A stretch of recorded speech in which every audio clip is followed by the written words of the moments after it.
ফজরের নামাজ পড়ে একটু সময় ঘুমিয়েছিলাম। উঠতে উঠতে বেজে গেছে সকাল 8:30। ঘুম থেকে উঠে নাস্তা করার আগে চলে এসেছি আমার সেই ছোট্ট সবজির বাগানে। এখানে ছোট ছোট 2টা শসা ছিল। গত 2-3 দিন ওগুলো আর দেখা হয়নি। আজকে এসে দেখি যে শসাগুলো একটু কালো টাইপের হয়ে গেছে। আরো 1-2 দিন আগে পেড়ে নিলে মনে হয় ভালো হতো। তো যাই হোক এখনো খাওয়া যাবে। তবে খোসাটা ফেলে তারপরে খেতে হবে। তো এখানেও আরো একটা। আরো 1-2 দিন আগে ফাললেই ঠিক আছে না? মোটামুটি একটা বড় হয়েছে। এই গাছগুলোর তুলনায় ফলগুলো মোটামুটি ভালোই হয়েছে, খারাপ না। এখানে সামান্য কয়েকটা ছোট ছোট শসার গাছ। তো তারপরে এখান থেকে 8-10টা শসা অলরেডি পাড়া হয়ে গেছে। আসসালামু আলাইকুম। সুখ দুঃখের সংসারের আরো একটা নতুন ভিডিওতে আপনাদেরকে আরো একবার স্বাগত জানিয়ে আবারও আরো একটা নতুন ভিডিও আপনাদের সাথে শেয়ার করতে চলেছি। করে এসে 1 গ্লাস দুধ খেলাম। তারপরে গতদিন শিলচর থেকে আসার সময় আমি কিছু ফল এনেছিলাম, সেই সাথে যে কিছু কিশমিশও এনেছিলাম। ড্রাই ফ্রুটস এর মধ্যে কিশমিশ আমার অনেক পছন্দের একটা ফল। তো যেহেতু 300 গ্রাম এনেছিলাম, তার মধ্যে থেকে বের করে কয়েকটা খাওয়া হয়ে গেছে, আর বাকি যেগুলো রয়েছে ভাবলাম একটু রোদে শুকিয়ে কৌটোতে ভরে রেখে দেই। মাঝে মধ্যে ছোট ছোট আঙ্গুরের ডাঁটাও আছে, ডাটাগুলোকে বেছে বেছে ফেলে দিয়ে তারপরে রোদে দিব। খুব ছোট্ট একটা ভিডিও আপনাদের সাথে শেয়ার করতে চলেছি। আশা করি আজকের ভিডিওটা আপনাদের কাছে ভালো লাগবে, তাই রিকোয়েস্ট করব স্কিপ না করে একটু ধৈর্য সহকারে ভিডিওতে একটা লাইক দিয়ে শেষ পর্যন্ত আমার সাথে থাকুন, দেখতে থাকুন। সাধারণত লম্বা আঙ্গুর দিয়ে তৈরি করা কিশমিশগুলো একটু টক স্বাদের হয়, তবে আজকের এই আঙ্গুরগুলো লম্বা আঙ্গুর দিয়ে তৈরি করা বা টক না, অনেকটা মিষ্টি। তো দেখুন আমি রোদে শুকাতে এসে এখানে দাঁড়িয়ে দাঁড়িয়ে খাওয়া শুরু করে দিয়েছি।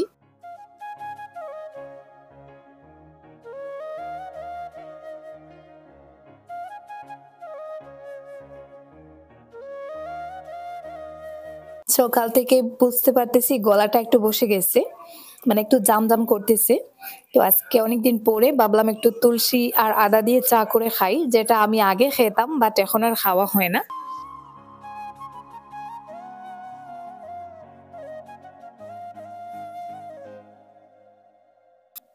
ঠান্ডার সময় কারো যদি গলা বসে যায় বা আমার মতন গলাতে একটু জ্যাম জ্যাম মনে হয়, কথা বলতে সমস্যা হয়, তাহলে আমার মতন এভাবেই চা করে খেতে পারেন। আমি এখানে এক টুকরো আদা নিয়েছি আর নিয়েছি তুলসী পাতা। কালো তুলসী হলে আরো ভালো হয়, কিন্তু আমার বাসায় কালো তুলসীর গাছটা এই বছর নেই, তো যেটা ছিল ওইটাই নিয়ে এলাম। আমি এখন একটু কড়া করে লিকার চা করব, একটু বেশি সময় নিয়ে জাল করে আর কি চাটা করব, তাই পানিটা একটু বাড়িয়ে দিয়েছি। আর আদাটা একটু ছোট ছোট করে কেটে তুলসী পাতাটা দিয়ে একটু চা পাতা আর লবণ দিয়ে দিলাম। প্রায় 2 মিনিটের মতন জাল করেছি। দেখুন আমার চাটা তৈরি হয়ে গেছে, এখন আমি সার্ভ করে নিব। তো এখানে বড় সাইজের একটা কাপ নিয়েছি।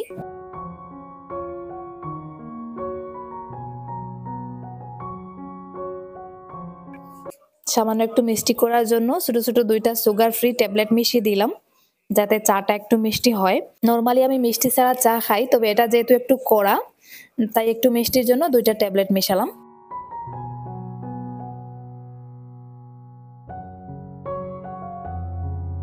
গতকালকে আমার ননাসের বাসা থেকে আসার সময় আমার ননাস আরিয়ানের জন্য কিছু আলু পাঠিয়েছেন, যেহেতু আরিয়ান আলু ভাজি খায় সব সময়।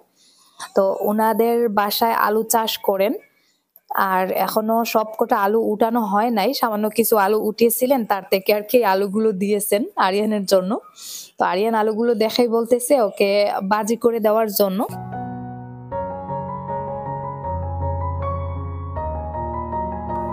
সবজির মধ্যে আরিয়ান ওই আলুটাই খায়, আলু ছাড়া অন্য কোনো সবজি ওকে খাওয়ানো যায় না, তাই ও যেখানেই যায় ওকে নিয়ে একটা ঝামেলা আমাকে পোয়াতেই হয়।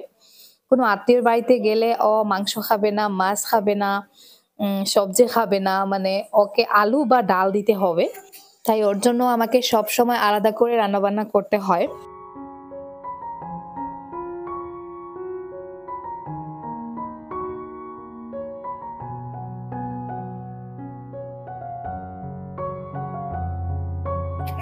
আলুটা কেটে পানিতে কিছুক্ষণ ভিজিয়ে রেখেছি। দুপুরের দিকে আমি আলুটা ভাজি করব, আপাতত পানিতে ভেজানো থাক, এতে করে আলুর কষটা বেরিয়ে যাবে। তারপরে আমি চলে এসেছি বাইরের দিকে। এখন আমার এই মিনি প্লান্টস গুলোতে একটু পানি দিব। শীতকাল চলে এসেছে, মাটিগুলো খুব তাড়াতাড়ি শুকিয়ে যায়, প্রতিদিন দেখা যায় সামান্য হলে একটু পানি দিতে হয়।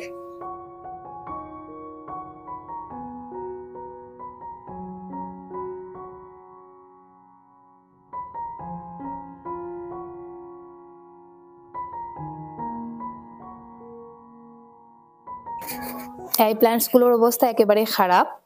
আমি যখন গরু কিনেছিলাম একদিন গরুটা গলা লম্বা করে সবকটা গাছ খেয়ে ফেলেছিল, তারপর থেকে এই গাছগুলোর এই অবস্থা। বাঙ্গা দুল নাই কেন, খালি সব সময় চালাইতে লাগে। দে বাঙ্গা নানি কেন।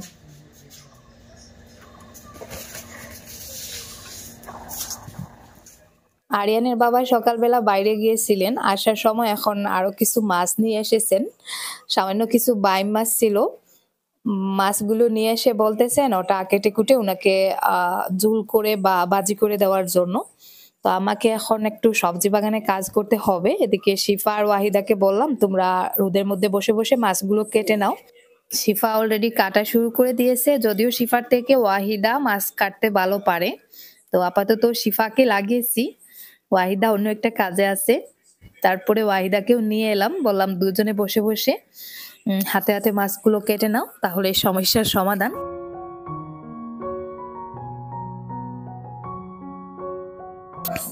আমাকে দেখেই আমার মুরগিগুলো চলে এসেছে, মানে আমাকে দেখলেই ওরা আমার থেকে আদর খেতে চায়। তো যখনই আমাকে দেখবে এমন অবস্থা করে মনে হবে আমার কোলে উঠে বসে থাকবে। দেখুন আমি ওদেরকে খাবার দিয়েছি, ওরা কিন্তু খাবারটা রেখে আমার দিকেই বারবার তাকাচ্ছে। তো একটাকে ধরে একটু আদর করলাম। আমার এই দুইটা মুরগি মাশাআল্লাহ অনেক লক্ষ্মী।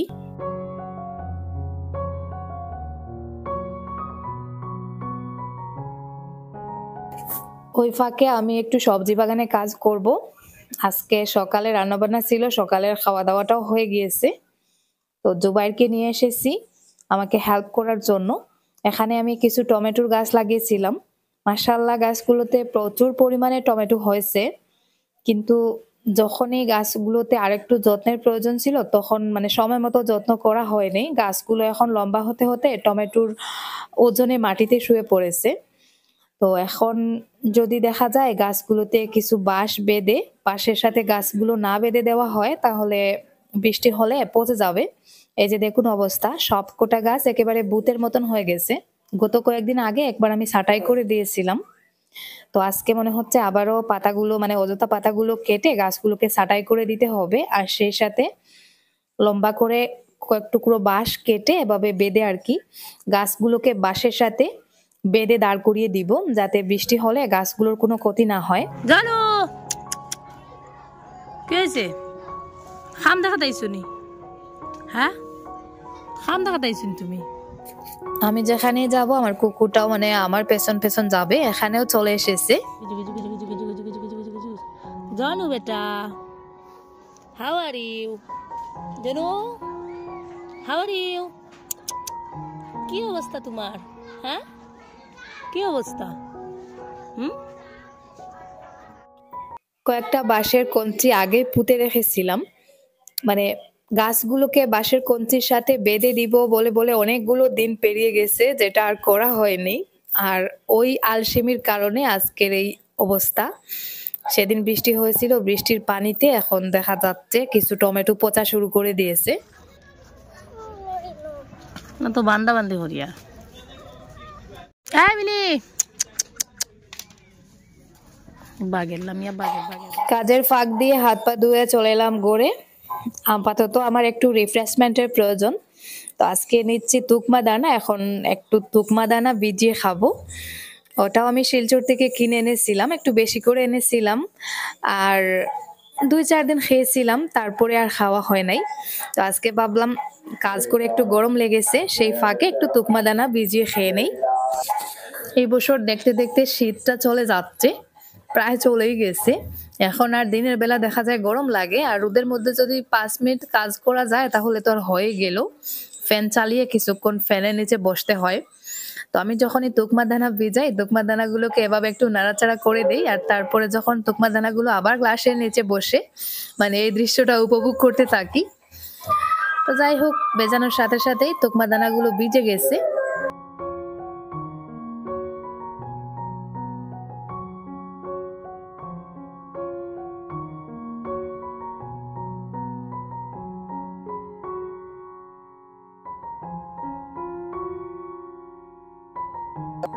তারপরে চলে এসেছি আবারও কাজে।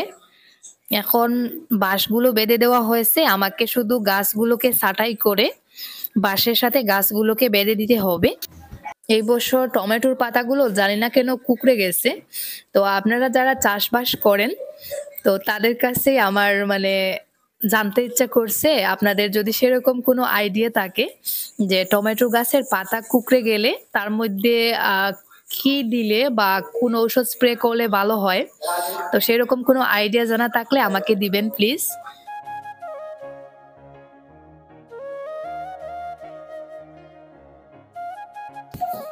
এখানে গাছগুলো লাগানোর সময় একটা ভুল হয়েছে, গাছগুলোর মানে যে গ্যাপটা সেটা অতটাও বেশি করে রাখা হয় নাই, গ্যাপের মধ্যে একটা ঘনত্বের ভাব চলে এসেছে, ওর জন্য আরেকটু সমস্যা।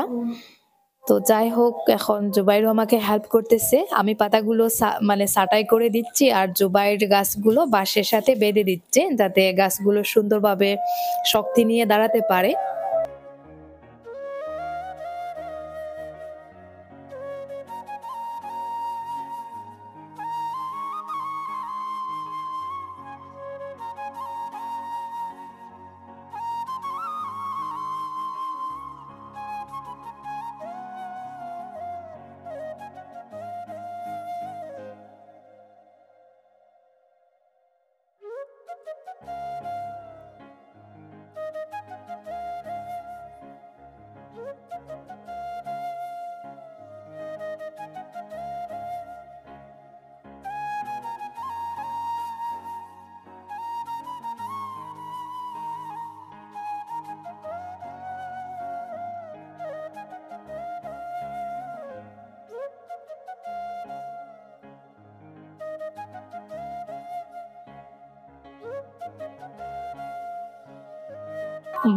বাইরের দিকের কাজকর্ম শেষ করে চলে এসেছি রান্নাঘরে, এখন দুপুরের জন্য রান্নাবান্না করতে হবে। দুপুরের জন্য রান্না বলতে, গতকালকে আমি যে শিমগুলো পেড়েছিলাম ওটা রাতের বেলা রান্না হয়েছে কিন্তু খাওয়া হয় নাই, সকালেও শিম তরকারি ছিল আর এখন অনেকটা রয়ে গিয়েছে, তাই আর তেমন কিছু রান্নাবান্নার প্রয়োজন পড়তেছে না, শুধু ওই আলুটা ভাজি করব।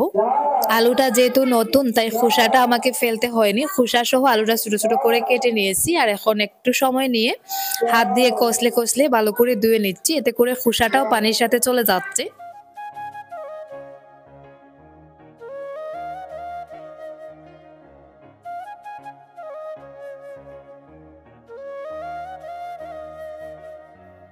চলে এলাম ফাইনালি রান্নাবান্না বলতে ওই আলু ভাজিটাই করব। আর এদিকে কিছু কাপড়ও মেশিনে দিয়ে রেখেছি, কাপড়গুলো ধোয়া হয়ে যাচ্ছে আর আমি এদিকে রান্না বান্নার পর্বটা সেরে দুপুরের খাওয়া দাওয়া করে দেখা যাক বিকালের দিকে হয়তো কোথাও একটা বাড়ির দিকে পালাতে হবে, এছাড়া কোনো উপায় নেই। তো কেন বলতেছি সেটা একটু পরেই আমি সরাসরি আপনাদেরকে দেখাবো। আমাদের গড়ের উপরে একটা কালী মন্দির আছে, আপনারা দেখেছেন। তো এখানে প্রতি মাসে একবার পূজা হয়, মোটামুটি একটা সাউন্ড থাকে সকাল থেকে বিকাল পর্যন্ত। তবে আজকে ওদের বাৎসরিক উৎসব 2-3 দিনের জন্য মনে হয় আয়োজন করা হয়েছে। সকাল থেকে মানে সাউন্ডের কারণে কান একেবারে জ্বালাপালা হয়ে গেছে। এই যে আজকে ভিডিওতে ভয়েস দিলাম, গতকালকে আজকে 2 দিন মিলিয়ে মানে একটু একটু করে ভিডিওতে ভয়েস দিয়ে রেখেছি। যখন দেখা গেছে 1-2 মিনিটের জন্য গান বাজনাটা বন্ধ হয়ে গেছে, সেই সুযোগে একটু একটু করে ভয়েস দিয়ে রাখলাম, এভাবে করে আজকে 2 দিনে একটা ভিডিও আপলোড দিতে পারলাম ফাইনালি। মেশিনে কিছু কাপড় দিয়ে রেখেছিলাম, কাপড়গুলো ধোয়া হয়ে গেছে, বের করে রোদে দিয়ে দিচ্ছি আর এই জায়গাটাতেও আমি মিউজিক দিয়ে দিচ্ছি, যেহেতু খুব কম সময়ে ভিডিওটাতে ভয়েস দেওয়া হয়েছে, তাই দেখা গেছে আজকের সম্পূর্ণ ভিডিওতে বেশিরভাগ জায়গায় মিউজিক এড করেছি।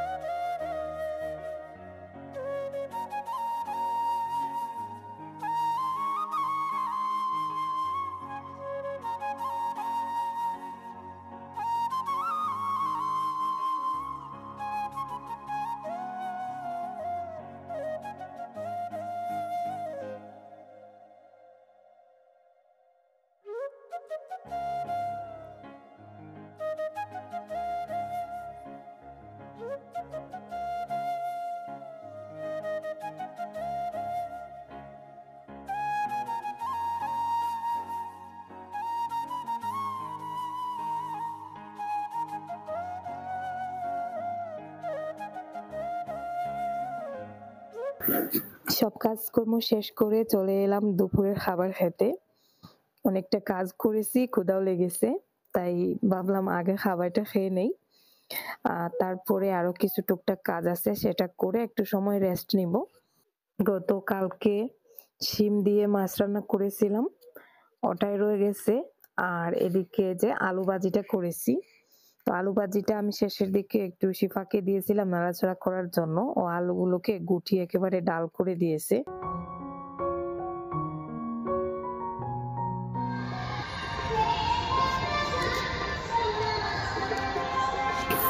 কপিরাইটের বয়ে সামান্য একটু সময় সাউন্ডটা শোনালাম আপনাদেরকে।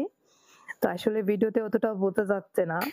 এখন বাজে রাত ৯টার দিকে একটু সামনের রাস্তা থেকে হেঁটে আসার জন্য বের হলাম, যেহেতু এই রাস্তাটা সবসময় অন্ধকার থাকে। আর ওই মন্দিরের উৎসবের কারণে একেবারে মেইন রোড পর্যন্ত ওরা দেখুন লাইটিং করেছে। তো আমি এতক্ষণ থেকে বের হচ্ছিলাম না, রাস্তাঘাটে মানুষজন ছিলেন। তো রাত যত গভীর হচ্ছে দেখা যাচ্ছে ওই মন্দিরের উপরে আর কি যারা আছে তারাই, আর রাস্তাঘাটে তেমন মানুষ নেই। তো ওই সুযোগে জুবাইরকে নিয়ে একটু বের হলাম। ভাবলাম সামনের দিকটা দেখে আসি, কখনো ওইভাবে তো সামনের দিকটা সাজানো অবস্থায় দেখা হয় নাই। আর এত সাউন্ড, জানি না আজকে রাতে ঘুমাতে পারবো কিনা। তবে যাই হোক, কোনো মতে আজকে রাতটা ভাবতেছি কাটিয়ে দিব, আর আগামীকাল সকালে কোথাও না কোথাও একটা চলে যাব। তো যাই হোক, আজকের মতো এ পর্যন্ত। সবাই ভালো থাকুন, সুস্থ থাকুন। আল্লাহ হাফেজ, আসসালামু আলাইকুম।